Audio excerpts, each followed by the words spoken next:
रामायण का संपूर्ण काव्य बहुत विशाल और विस्तृत है और इसमें प्रत्येक पात्र और घटना का गहरा महत्व है। मारीच और सुबाहु के प्रसंग भी रामायण के मुख्य हिस्सों में आते हैं। हालांकि मैं इसे विस्तार से देने की कोशिश करूंगा, लेकिन अगर आपको पूरा विस्तृत संस्करण चाहिए तो यह एक पुस्तक के रूप में लिखा जा सकता है। यहाँ मैं एक विस्तृत रूप में मारीच और सुबाहु के बारे में वर्णन करूंगा और इसमें उनके जीवन, उनके राम के साथ संघर्ष, राक्षसों के कामों और रामायण के अन्य प्रमुख हिस्सों से उनका संबंध शामिल होगा। दोस्तों, अगर आप चैनल में नए हो तो चैनल को सब्सक्राइब करें और बेल आइकॉन को प्रेस करें। रामायण में मारीच और सुबाहु का प्रमुख स्थान। रामायण हिंदू धर्म का एक महत्वपूर्ण महाकाव्य है जिसमें भगवान राम के जीवन, उनके आदर्शों और राक्षसों से उनकी लड़ाई का विस्तृत विवरण है। मारीच और सुबाहु दो राक्षसों के नाम हैं जो राम के वनवास के दौरान उनके जीवन में महत्वपूर्ण भूमिका निभाते हैं। राक्षसों के राजा रावण के आदेश पर मारीच और सुबाहु ने राम और उनके परिवार को संकटों में डाला। इन दोनों का राम के साथ संघर्ष और उनकी पराजय रामायण के कथानक का एक अहम हिस्सा है। 1. मारीच का परिचय और उसका मायावी रूप। मारीच राक्षसों के राजा रावण का एक प्रमुख सहयोगी था। वह एक अत्यंत शक्तिशाली राक्षस था जो माया शक्ति में निपुण था। उसकी ताकत का अंदाजा इस बात से लगाया जा सकता है कि वो भगवान राम के सामने भी खड़ा हुआ और उनकी परीक्षा ली। मारीच का रूप बहुत विकृत और भयंकर था, लेकिन उसका एक और रूप भी था जो अत्यंत मोहक और आकर्षक था। मारीच ने अपनी माया का उपयोग करके विभिन्न रूपों में अपने विरोधियों को धोखा दिया था और यह उसकी सबसे बड़ी विशेषता थी। 2. सुबाहु का परिचय। सुबाहु मारीच का भाई था और राक्षसों के दूसरे प्रमुख योद्धाओं में शामिल था। वह भी रावण का आज्ञाकारी सेवक था और राक्षसों की कई महत्वपूर्ण योजनाओं में शामिल था। सुबाहु भी एक मजबूत और युद्ध में निपुण राक्षस था जिसने राम के लिए कई समस्याएं खड़ी कीं।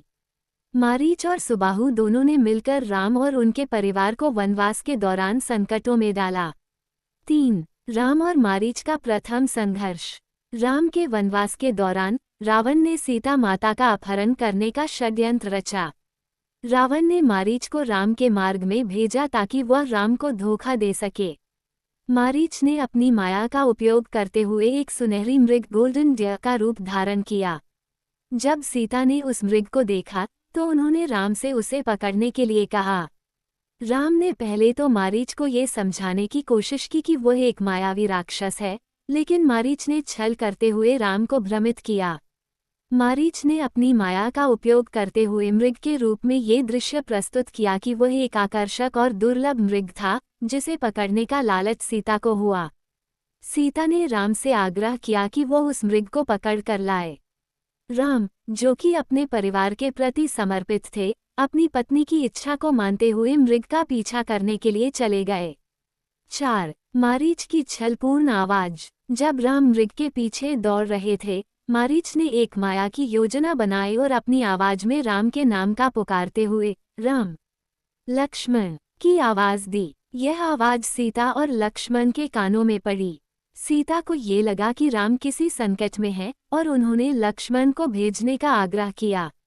लक्ष्मण ने पहले तो सीता की बातों को समझने की कोशिश की, लेकिन अंततः उन्होंने अपनी भाई की सहायता करने का निर्णय लिया।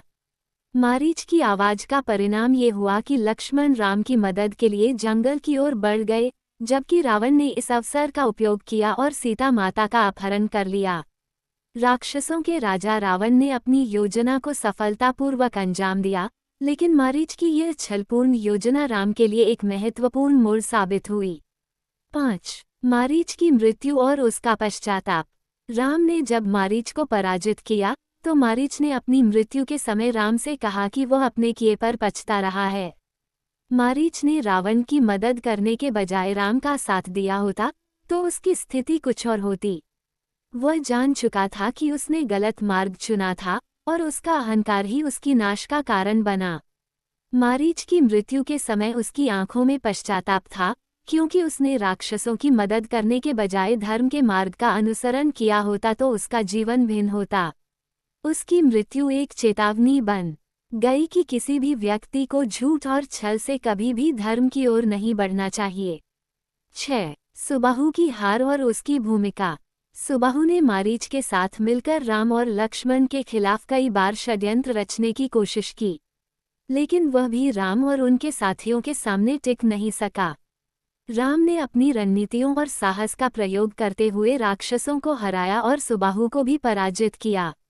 राक्षसों की पूरी सेना को हराने के बाद राम ने ये सिद्ध कर दिया कि सत्य और धर्म का पालन हमेशा विजयी होता है। 7. रामायण में मारीच और सुबाहु की शिक्षा। मारीच और सुबाहु के संघर्ष में कई महत्वपूर्ण शिक्षाएं छिपी हुई हैं।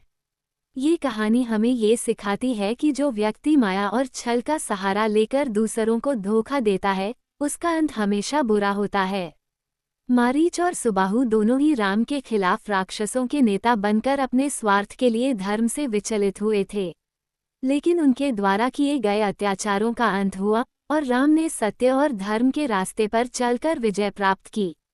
ये शिक्षा हमें ये भी सिखाती है कि सत्य के मार्ग पर चलना ही सबसे उचित मार्ग है, चाहे परिस्थितियां कैसी भी हों।